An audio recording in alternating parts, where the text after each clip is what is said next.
r/AskReddit. People of Reddit that work in an insane asylum, what is the craziest story you have? My mom worked in a mental hospital during the big 2011 blackout in Cali. When the power went out in the mental hospital, the backup generators didn't kick in. The result was every single patient door opening, letting every single patient free. My mom said she locked herself in her office and the only light was a red emergency light, which made everything sinister. She said all she could hear was the patients screaming until security finally got things under control. Pretty creepy stuff. My first day on the job, I met a 400-pound woman who gave me the most innocent childlike smile I have ever seen. She then proceeded to scratch between her behemoth bosoms and produced a chicken leg. She finished that into bites, and while I'm stammering to ask what I just saw, she reaches between her legs and pulls out a chicken wing from her hoochie snapper and ate it. I found out from staff the last time they had chicken was a week ago. Later in the day, I heard moaning that sounded like a cat dying. I went to investigate and found a patient with their fist inserted into their rectum. They then proceeded to pull it out and flung a turd across the room like a monkey. I later learned that she could anally fist herself with either arm. Welcome to your first day on the job. This thread can't reasonably get any honest responses due to the stringency of confidentiality laws. Even if you don't disclose names and places, it's still frowned upon to discuss such things, and honestly it's unprofessional. I've spent 4 cumulative years in psychiatric wards and treatment centers as a patient for depression, defiance issues, etc. And I could tell a lot of stories, but ultimately the most important thing to remember is that these are real people with real health issues, and their behavior, while perhaps disturbing, isn't for your entertainment. So while I'm not going to pass any judgment on the posters of this thread, I really do urge you all to consider the seriousness of mental illness and the legitimacy of worth a human life has, even if it's a bit damaged. I worked at a hospital, an inpatient psychiatric hospital. There was this boy, I think he was about 15. He originally came to our hospital in the winter time. He had been aggressive and really depressed, but other than that, he was your average teen. A couple months later, he was rehospitalized. This time, he had a completely different presentation. His effect was all wrong. He was cold, distant, and he hardly remembered me. One night, after I had gone home, he went to use the bathroom. After being in there for like 20 minutes, the staff went looking for him. With some verbal prodding, he reluctantly opened the door to the bathroom. There he stood, completely nude, save for the fesses, which painted him from head to toe. Oh, and the 2 payday-sized turds he ferociously gripped in each hand. He then gestured all Matrix style to the staff, with a sort of an Morpheus come hither gesture. The staff donned the hazard suits, and then bull charged him. He had smeared poop all over the walls, and in the light switch. They sedated and restrained him that night. When I came in the next day, the nurses told me what had happened. I went to go check in on him, since I'd had previously established a relationship and real rapport with him. He proceeded to ask me if I had ever been raped, had sex with a man, or seen God. Yeah. That was when I really understood the power of psychosis. And I now have more empathy, understanding, and respect for all of my majorly mentally ill clients. Many decades ago, my mother's friend had a severely incapacitated adult child in a mental home. He always complained that the orderlies were out to get him, but his parents dismissed his complaints because, well, he was crazy. Turns out the son died, and the autopsy found dirt in his lungs. An investigation followed, and he was killed when an orderly restrained him by pushing his face into a potted plant, and he sucked dirt into his lungs as he was suffocating. His father wrote a letter to a local paper in which he libeled the shit out of the mental home. They sued him, he lost everything, and he committed suicide within days of the verdict. His wife died years later alone. I don't work at a psychiatric hospital anymore, but I used to work at a large state hospital. A guy on another unit pried his eye partially out with a plastic spork. I did not witness this, but it happened while I worked there. This one guy would pry his turds out with a pen and stack them in geometric sculptures in his room. He also filled his drawer with pee. I once helped this woman get cleaned up in the shower. She came in all covered in shit and piss and vomit. She was there for a few weeks, so I got to know her a little. Then, I myself had a nervous breakdown a few months later and had to be hospitalized. Different hospital. She was in there too and remembered me and helped me get used to being on the inside. Was weird. Not me, but my dad. He worked in one for about a year, and one of the patients there always threatened to kill my dad if he saw him on the other side. Many years later my dad ran into the man at Disneyland. Luckily the man was on longer insane and did not try to murder my dad, but instead thanked my dad for helping him. I have 100 stories. Once, a 60-ish-year-old woman whispered to my coworker, "I need to show you something." She walked in the bathroom, came back and handed my friend a bracelet while saying I hid it in my vagina. I've seen lots of shit thrown and smeared. That's mostly with dementia patients or people detoxing from alcohol. By the way, it's very hard to get shit out from under fingernails. And the sex. You would be very surprised how fast people can have sex. I've been there when 2 patients had sex on a washer in less than 2 minutes. They didn't even know each other's names. I'm pretty sure no one came.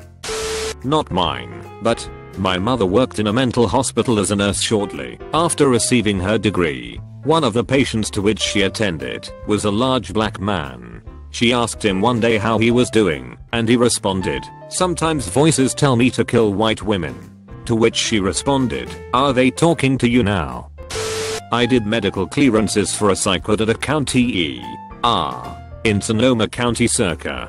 I worked there for a year and a half. One time we had a guy who went on a meth bender for days on end and did nothing but play World of Warcraft during this days long bender. He was also schizophrenic or something. I can't remember what the nurse said. Anyway, he was living in the video game, screaming about Azeroth ECT. Thought the nurses were bad guys. We had to restrain him. Another good one was a woman who came into the ER to say she was suicidal. She saw the line and went back out to her car and committed suicide by taking a bunch of pills. A few days later her sister turned up looking for her. I found her dead in the back of her car. No one had noticed. After a long time in places like this, you do become desensitized. Sorry if I sound callous. Over 4 summers, I worked with 6 to 10 residents of a nearby rural psychiatric hospital. They came every day for work therapy to a small, isolated government poultry lab/farm where I earned my tuition between semesters. The patients were all reasonably functioning individuals, though some were slow moving and slow thinking. It was the early 70s, a much less litigious time, so although my fellow poultry technicians and I had no training in handling people with issues like this, we were expected, as part of our regular duties, to supervise them while they worked. Their work therapy consisted of helping us with simple, routine tasks like sweeping up, distributing feed, gathering and counting eggs, removing dead birds, and of course, shoveling lots and lots of chicken shit. Most of them had been working there for years, and had the rest of us ever simultaneously booked a sick day, could undoubtedly have carried on perfectly well on their own. So I never considered any of them a physical threat. The biggest dangers they ever presented were trying to sneak a verboten smoke in the poultry barns, and a marked tendency to goof off the moment they thought nobody was watching. Some of the test birds were kept in large screened pens, containing up to 1,000 fowl each. One day late in my 4th and last summer there, Bob, one of our slowest movers, was in just such a pen gathering eggs, when he suddenly, and without warning, had what a layman like myself would call a severe panic attack, perhaps even a full-out psychotic episode. Now, Bob was a very big guy, about 6 feet 6 inches and maybe 300 pounds, an ex-Mountie who had been brain damaged when he had tried to break up a bar fight solo and was cold-cocked with a whiskey bottle. Me, I was just 5 feet 8 inches, a third-string wrestler in the varsity squad's 137-pound class, who never had to worry much about making weight. Although I was in very good shape, average build would have been kind. I was in another pen, 3 over and around a corner, when Bob had his episode. When I heard the ruckus, it took me a few seconds to extract myself from the cage without squashing anything, button it up, dash down the corridor, locate the disturbance, and enter the pen, where normally passive, terrified of mice, quiet old genial giant Bob was now screaming at the top of his lungs and flailing around mightily, as if battling biblical demons. In response, the 3,000 birds housed in that cage and its 2 neighbors were simultaneously sounding their ape alarms and striving mightily to recapture their ancestral capacity for flight. The resulting chaos, cacophony, and dust cloud made it hard to see, hear, and evaluate, but it was unmistakable that there was blood and broken eggs everywhere. In just the few seconds it had taken me to arrive, Bob had already pulled the heads off nearly 24 hens, and was clearly going for the record, whatever it was. Around my feet, their headless corpses energetically danced, jumped, and spurted gore. Yes, they really do that. Not knowing what else to do, I took a wild and foolish chance. I put a hand on his forearm, which was as big around as my calf, and said, Bob, you're hurting them." To my astonishment, he stopped immediately, put his arms down by his sides, and hung his head. A few moments later, when I suggested that maybe we should go get a coffee, he allowed me to lead him gently by the shoulder away from the mass of still panicking birds, out of the barn, across the yard, and into the coffee room, the human space closest to the scene of slaughter. The other patients just picked up their brooms and carried on, as if nothing had happened. I imagine they were seeking comfort in their routines, and I cannot blame them. Bob didn't attempt to explain, or apologize, or even to speak. He just hung his head and stared at the linoleum. The farm supervisor was out on an errand, so I had to open up the office and call the hospital myself.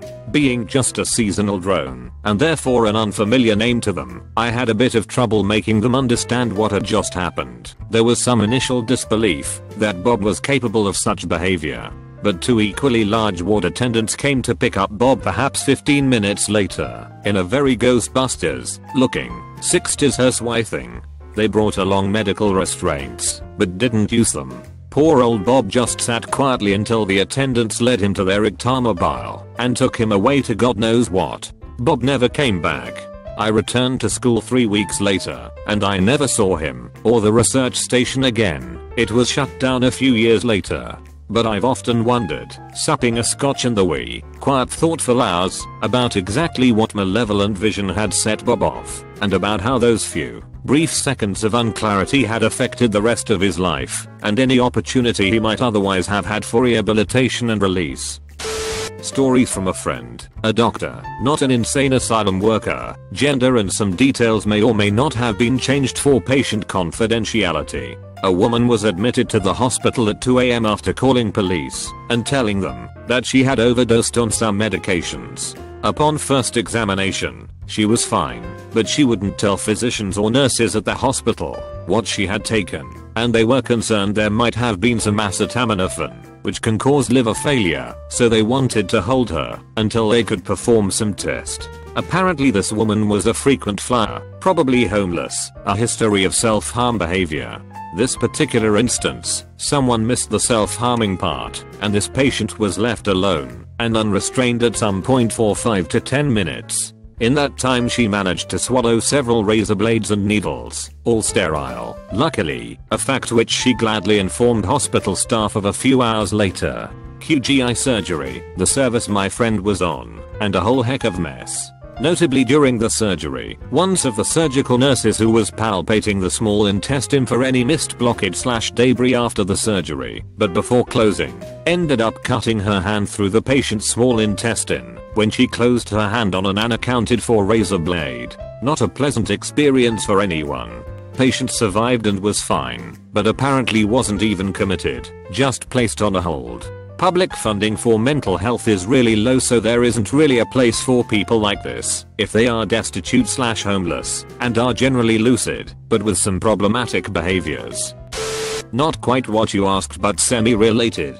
I work in an adult day healthcare program, and we have a lot of registrants with severe mental illness that come to us for the day, and we monitor and help them stay living in the community. One morning, about a year into working there, it was about 8 AM and I realized I was alone in a room with about 7 registrants with schizophrenia. I remember thinking how different each of them were affected by this illness. One gentleman, Richard, came in. He was almost 70 and had a small cut above his eye. I asked him what happened and he sighed and said, "Well, I'll tell ya, about 4 o'clock this morning, I got in a fight with a kangaroo. I was too dumbfounded to speak, but that instant another individual with delusional disorder and weighs about 450 pounds wheels up to Richard and says, "Richard, that's ridiculous. Stop telling stories. You did not get in a fight with a kangaroo." I thought to myself, wow, that was bold, but good job trying to keep him from telling tall tales.